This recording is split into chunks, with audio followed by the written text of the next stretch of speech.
Roberta's House is a family grief support center. We are based in Baltimore City, Maryland, but we have been in Prince George's County since 2014. And what we do is we offer peer support group sessions for individuals and families who have lost a loved one. We have programs that are specific to losses to homicide, and we also have programs for other types of losses.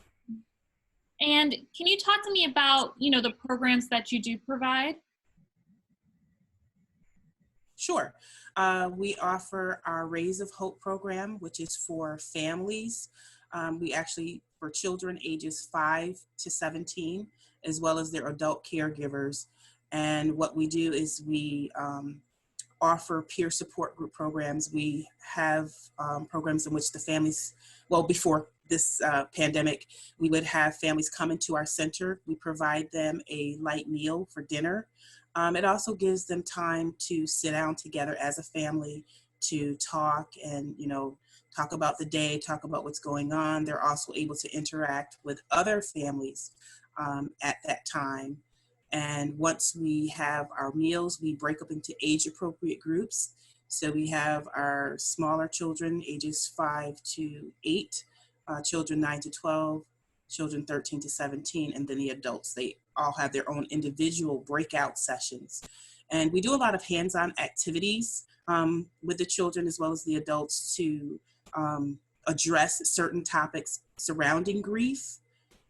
So during the group session, we're doing activities. So we're not just sitting talking. We're doing activities to help them feel more comfortable in sharing.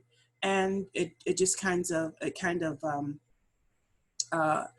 helps people not feel like they're being, grilled or just sitting and talking about the loss that they've experienced. So it's a great way to get them to share and to realize that they're not alone, that there are other people who are feeling like they feel, other people who have experienced some of the same things they've experienced in their loss.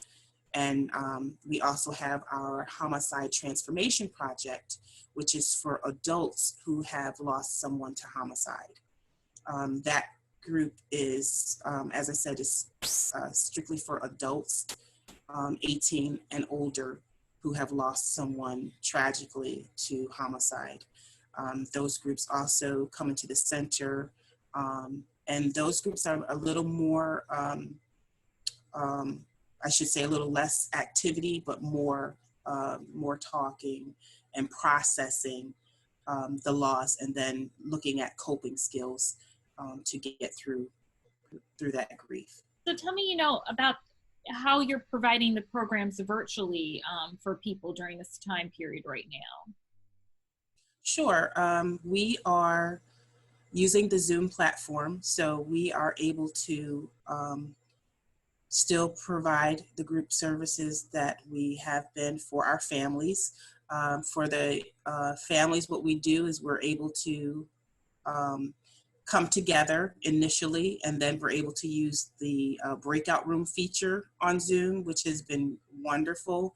So we're still able to come together initially and then break out into our age-appropriate groups and then reconvene at the end of the session and just kind of have an overview.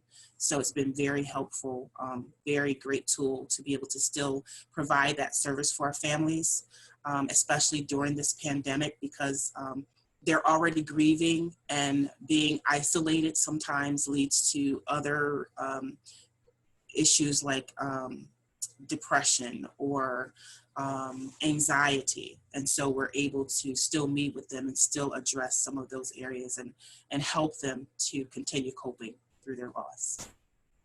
And you kind of mentioned this a little briefly, but can you tell me, why it is important to still provide these services online? Oh, absolutely. As I mentioned, because of the pandemic and being isolated, When you've lost someone, you already are dealing with so many different emotions and feelings. And then to not have contact with other family members or to be isolated, it can kind of be overwhelming. And so you may experience some anxiety or panic attacks, or just start feeling depressed because you're alone. And you're also dealing with the grief. So it's really important for us to be able to be there and provide that safe space. And we always stress that to all of our participants, that we want to provide you a safe, confidential space where you can share what you're feeling. It's a no judgment zone. So we allow people to come in and to express whatever they're feeling, however they're feeling it.